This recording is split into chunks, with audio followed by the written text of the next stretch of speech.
Let's talk about the Chiefs signing Lamar Jackson, but not that one, this one. Then take a look at their schedule release and give some thoughts on it. But first, how about those? First up, I want to take a look at some recent roster moves the Chiefs made within the past couple of days. I mentioned recently that on May 9th, the Chiefs signed offensive tackle Sebastian Gutierrez and then waived cornerback Montre Braswell and offensive tackle Blake Haynes. Then on May 10th, they waived 2 and signed 3. The 2 players they waived was defensive tackle Byron Cowart and safety Martez Manuel. Then the 3 players they signed were defensive tackles Matt Dickerson and Chris Williams. Then Lamar Jackson, the cornerback, not the quarterback, even though the quarterback would be absolutely a blast here in Kansas City. Just could never afford that, man. He's paid a whole lot of money. Anyway, if the name Matt Dickerson sounds familiar, it's because he was signed by the Chiefs for like 2.5 weeks last August and then was claimed off of waivers by the Falcons. Prior to that, though, he was a UDFA signed by the Titans in 2018, playing in like 24 games and 4 seasons with the Titans before bouncing around with the Raiders and the Cardinals practice squads in 2021 and now finds himself back in KC. Next is cornerback, not quarterback, Lamar Jackson, the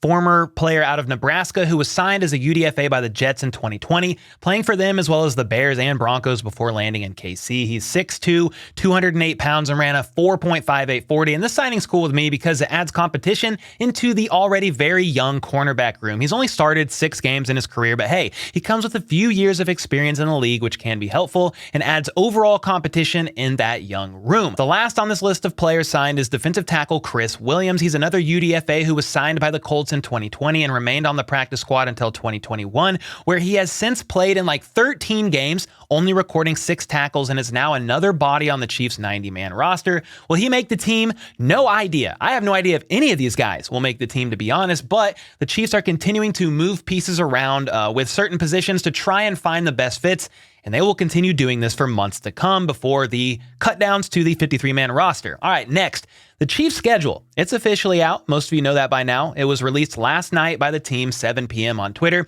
and that also included a fun video featuring Patrick Mahomes, Chad Henne, this dope Rubik's Cube guy. I mean, this part was actually incredible. That was probably the most impressive part to me. Then they also had an argument of Jason, Travis, and their mom in a text thread, among other cool little snippets, and then it ended, of course, with their full schedule. But before we get to the Chiefs' full schedule, gotta shout out the Chargers social media team because they dropped another anime-style video that was hilariously savage. First, for the Lions, they showed a gambling help graphic for their game to troll the fact that multiple players from this team got suspended for betting on games. And then for the Chiefs, they featured Chiefsaholic removing his ankle bracelet and later being shown on the run with Pat McAfee and AJ Hawk chasing him in a helicopter. And sometimes you just gotta laugh at savagery of this magnitude because what else are you going to do? Lastly, I think my favorite schedule release video of any team was the Titans, who asked a bunch of random people on the street to guess the logos of teams that they're playing this upcoming season.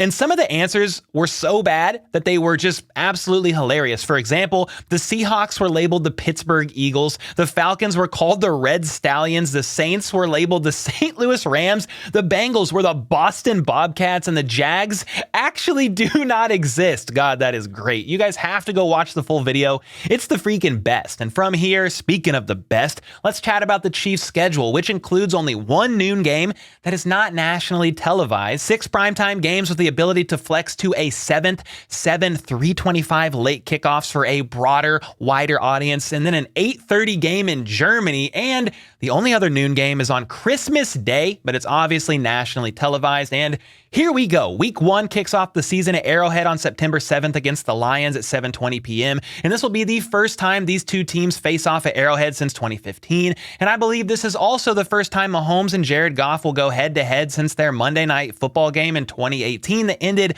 51-54 when Goff was on the Rams. I mean, that was a crazy game. So hopefully more fireworks to come week 1, this time against the Lions. Next, the Chiefs travel to Jacksonville for their only noon game that isn't nationally televised on September 17th. Should be a good game with Dougie Fresh over there and Trevor Lawrence, who now has another weapon in wide receiver Calvin Ridley. Then the Chiefs are back home in week 3 to face the Bears September 24th at 3:25.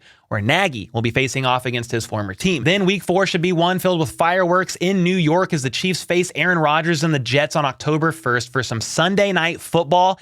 You know it's darkness retreat, Aaron Rodgers. You had to do it on an evening game, and believe it or not, this is actually the first time Mahomes and Rodgers will be playing against each other. Last time the Chiefs and Packers played, Rodgers had the vid. And so we got Jordan Love instead, and thank God it was him because that was a really close game. Week 5 is against the Vikings in Minnesota on October 8th at 3:25 p.m., and that game should be interesting. The last time the Vikings played the Chiefs was in 2019 at Arrowhead, in which the Chiefs barely scraped by with the W, 26-23. However, Matt Moore was the starter, and Andy Reid was still able to get the job done. And according to Farzan on Twitter, this is a very significant game for Mahomes. If he starts this game and the Chiefs win, Mahomes will have defeated all 31 other teams, which is absolutely mind-boggling to think about. Anyway, week 7 is sadly a short week for the Chiefs with a Thursday night game on October 12th against the Broncos of all teams, who are very hungry to end their 15-game losing streak. I mean, good God, these guys have been losing since before I had a beard and I had hair on my head. It's been that long.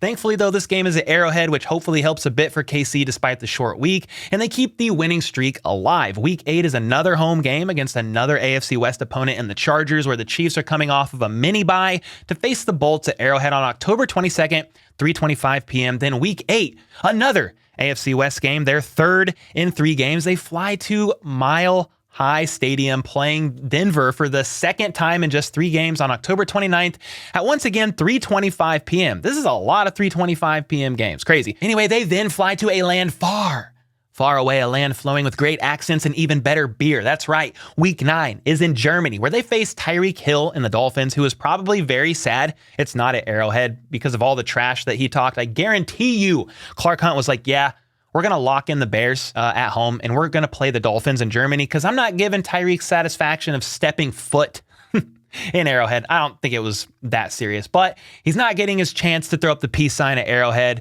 and it's going to be November 5th, 8:30 a.m. Good God Almighty, grab your coffee, ladies and gentlemen, because that is an early one. Then, thankfully, the Chiefs have a bye week because they're going to need the rest and the time to prepare against the Eagles. That's who they're playing week 11, which is going to be at Arrowhead on Monday Night Football. And it's worth noting that the Eagles are also coming off of a bye week, so the Super Bowl rematch should have both teams somewhat rested and ready to go. Week 12, the Chiefs face the Raiders in Las L-O-S-S, I don't know sign language for the S, but Las Vegas, November 26th at 3:25 p.m. So it's once again a home game for the Chiefs at Arrowhead West. Week 13 is a Sunday night game on December 3rd against the Packers, and why it's a Sunday night game with Jordan Love at the helm is beyond me. I could see that game potentially getting flexed out of primetime, but we shall see. Week 14 is going to be an absolute banger at Arrowhead on December 10th, 3:25 p.m. against Josh Allen and the Buffalo Bills.